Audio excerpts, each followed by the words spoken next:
Welcome back to the channel. This is the Action Figure Grader, and today we're going to take a look at the July auction results for vintage Star Wars action figures over at Heritage. And they don't do auctions every month or every week like they do with comics for action figures, but occasionally some will sneak through, and there are a few items that did sell, mainly mint on card. There were some loose graded batches in this, some 12-inch line figures. I didn't think any of the prices were too surprising. I did bid on two of them. I didn't come close on either one, but that's the way it rolls sometimes, especially on Heritage. I feel like Heritage is hard to get a fair price once you factor in the buyer's premium, and you also have to pay sales tax over at Heritage. So I just feel like, you know, with Heritage action figure auctions, I'll just throw in what I consider to be my max bid early on and let it ride and see what happens. And, you know, I didn't think I would win in either of the two that I bid on, and I did not. So, okay, let's take a look. So the first is an ungraded early bird set, and it had the box, the inner tray, all of the paperwork, and then obviously the baggies. The Luke Skywalker SWA baggie was not sealed, so factor that in. But the other baggies, I believe, were all sealed and correct.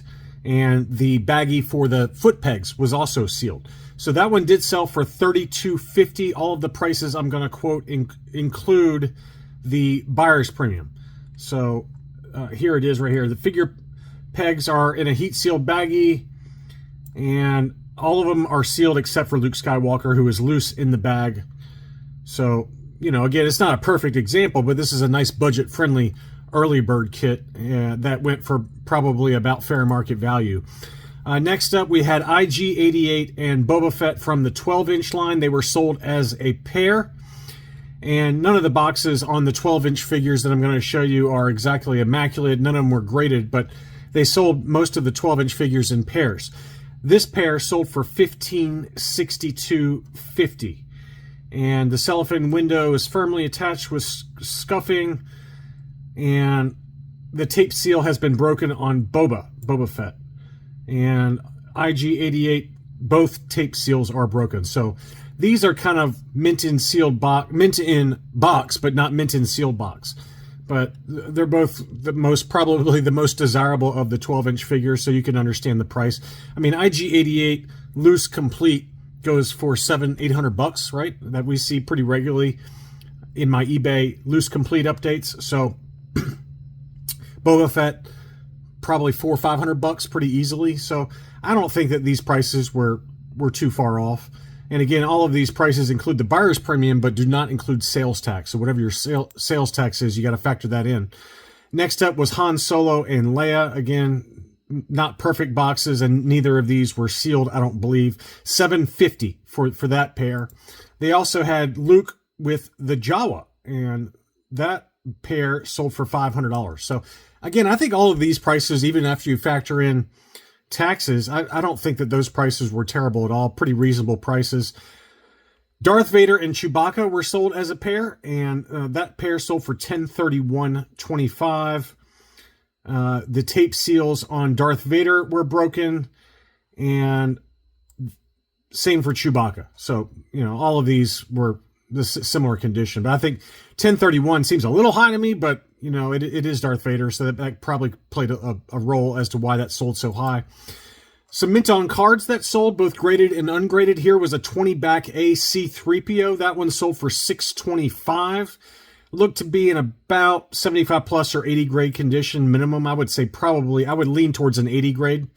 It did have some kind of structural issues on the back that you can see right there, kind of a big ding right there, and then a crease. So maybe it gets a 75 plus, but $625 on that one. Here was a graded Snaggletooth 20-back G, and that one was graded AFA 80, and the sub-scores were straight 80s, 20-back G. That one sold for $718.75. Again, you know, for me, it would have been probably another, you know, $100 or so after shipping and taxes. That's still a very reasonable price for a 20-back Snaggletooth graded AFA 80. Here was an ungraded 21 back B Snaggletooth. That one sold for $387.50, another pretty fair deal. It looked like it had a little tear below the hanger tab as well as a crease above the hanger tab, but overall very clean. I would say a 75 pretty comfortably for $387.50, which is probably about right. It seems like that's about the going rate for a 75-ish grade. Here's one I did bid on. My max bid was $410, which is $512.50 with the buyer's premium. Plus taxes would have put me at, and shipping would have put me close to $600. So I was not even close. The final winning bid on this 31 back B Lando Calrissian, unpunched, no price sticker, beautiful crystal clear blister, AFA 80 plus as well. 80, 85, 85. So I didn't really bid that hard on this one, but I just figured 600-ish was probably about what I would pay, given that you see these on eBay in about this grade go for about that price. I mean, that's about what the going rate is for a 31 back Lando on eBay in similar condition. Maybe an AFA 80 versus an 80 plus, but no way I'm getting anywhere close to, $1,000 after shipping. Princess Leia, this one was a 31B graded AFA 85. That one sold for $1437. A little stiff, if you ask me, but it's not like the May auctions where they were just complete gross overpays by like 3 and 4 and 10 times market value. This one was 85, 85, 80 for the figure score, because you can see on Leia that she's starting to get potentially that green neck that's kind of starting to stain there. It's not all the way green, but it's starting to creep up. And so that is kind of happening with that Leia. But it was already graded at the 80, despite the weapon being taped to the blister as it should be. So probably factored in already in terms of the grade. I don't know if I'd give it an 85 anymore, just given that you got neck staining, but 1437, that seems to me like somebody's buying the grade and not the figure there. I think max value that I would have paid for that is, I'd say maybe 1,000, maybe 1,100 if you really wanted it, but that's just me. So here was a yellowed blister AFA 85 41 back A Stormtrooper. Any of the Stormtroopers on ESB card backs, I know there's some that are extremely hard to find. I don't know if this is one of them, but it was an AFA 85, admittedly, with a yellowed blister. That one sold for $968.75. So pretty nice example if you can live with a yellowing on that one. Here was the other one I bid on, and again, I was nowhere close. This was an AFA 85 47 back IG 88. I just thought that was an awfully pretty one. And so I bid on this one. I think my max bid after everything was going to be over $1,000, maybe at $1,000 after accounting for shipping. So I thought that was a pretty fair offer price after accounting for buyer's premium and maybe $50 for shipping. So it was going to be around $1,000 was my offer.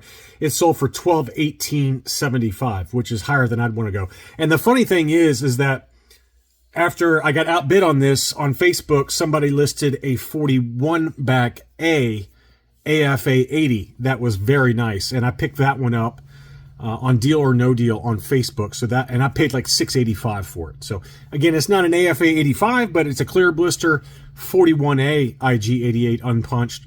And I felt very comfortable paying $685 after seeing some of the prices that you do see on the big auction houses. So I'm sure I'll show that in a video whenever it arrives here soon. Some loose graded kind of lots that Heritage had listed. They had a Luke Skywalker.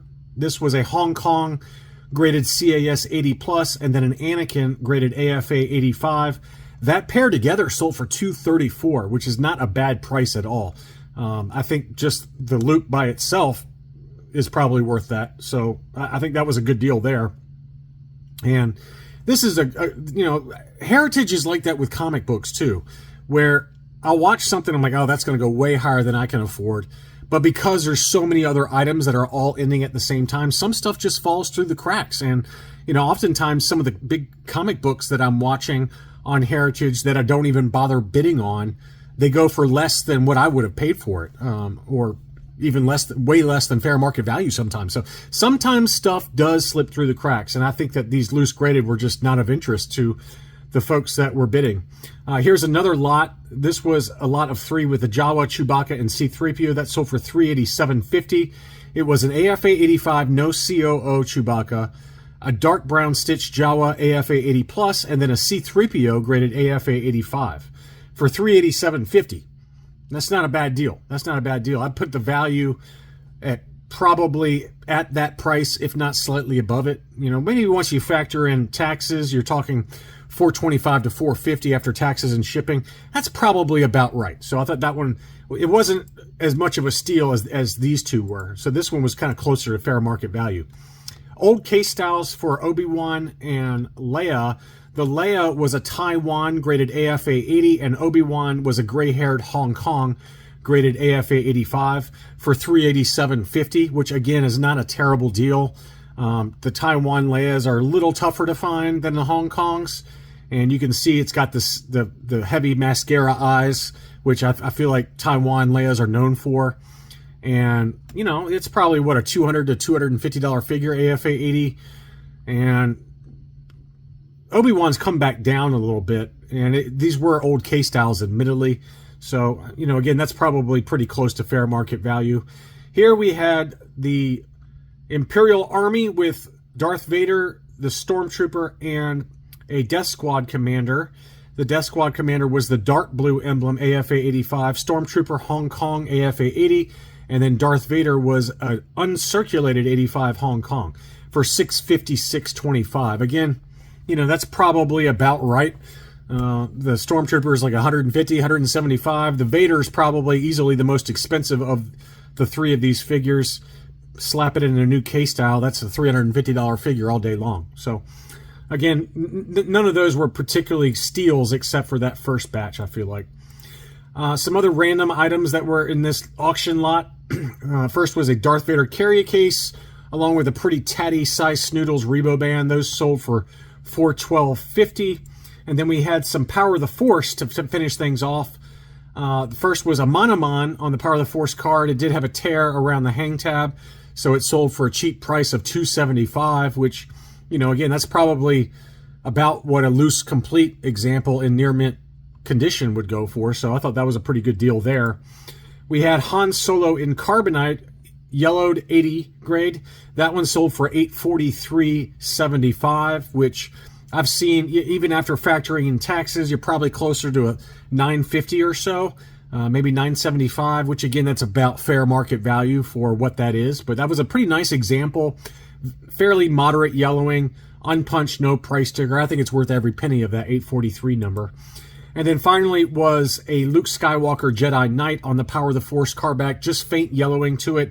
AFA 80, unpunched, no price sticker, and that one sold for $1,000 after the buyer's premium. So probably, you know, let's call that $1,150 after taxes and shipping. So that's towards the upper end of probably what fair market value is. On Facebook, you know, in Rogue 5, they'd sell this for something like $900, maybe $950, somewhere in there. So not a terrible overpay. I don't think any of these were terrible overpays, but a few of them kind of scratch my head like, really?